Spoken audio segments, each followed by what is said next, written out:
Deuteronomy chapter 23, verse 1. If a man's testicles are crushed, or his penis is cut off, he may not be admitted to the assembly of the Lord. Verse 2.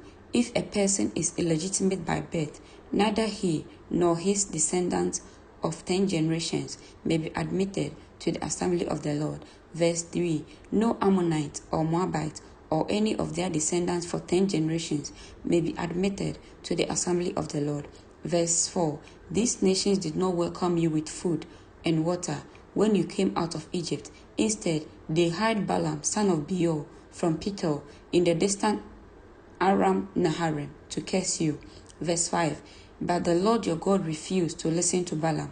He turned the intended curse into a blessing because the Lord your God loves you. Verse 6. As long as you live, you must never promote the welfare and prosperity of the Ammonites or Moabites. Verse 7. Do not detest the Edomites or the Egyptians, because the Edomites are your relatives, and you lived as foreigners among the Egyptians.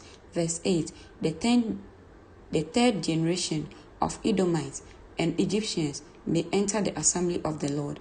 Verse 9. When you go to war against your enemies, be sure to stay away from anything that is impure. Verse 10. Any man who becomes ceremonially defiled because of nocturnal emission must leave the camp and stay away all day. Verse 11. Toward evening, he must bathe himself, and at sunset he may return to the camp. Verse 12. You must have a designated area outside the camp where you can go to relieve yourself. Verse 13. Each of you must have a spade as part of your equipment. Whenever you relieve yourself, dig a hole with the spade and cover the excrement. Verse 14. The camp must be holy, for the Lord your God moves around in your camp to protect you and defeat your enemies. He must not see any shameful thing among you, or he will turn away from you. Verse 15. If slaves should escape from their masters and take refuge with you, you must not hand them over to their masters. Verse 16. Let them live among you in any town they choose, and do not oppress them. Verse 17. No Israelite, whether man or woman, may become a temple prostitute.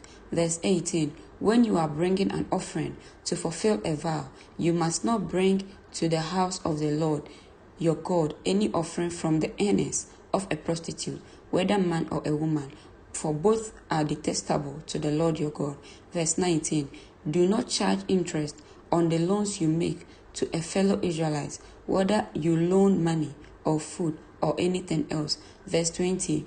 You may charge interest to foreigners, but you may not charge interest to Israelites, so that the Lord your God may bless you in everything you do in the land you are about to enter and occupy. Verse 21. When you make a vow to the Lord your God, be prompt in fulfilling whatever you promised him, for the Lord your God demands that you promptly fulfill all your vows, or you will be guilty of sin. Verse 22. However, it is not a sin to refrain from making a vow. Verse 23. But once you have voluntarily made a vow, be careful to fulfill your promise to the Lord your God. Verse 24. When you enter your neighbor's vineyard, you may eat your fill of grapes, but you must not carry any away in a basket. Verse 25. And when you enter your neighbor's field of grain, you may pluck the heads of grain with your hand, but you must not harvest it with a sickle. Amen.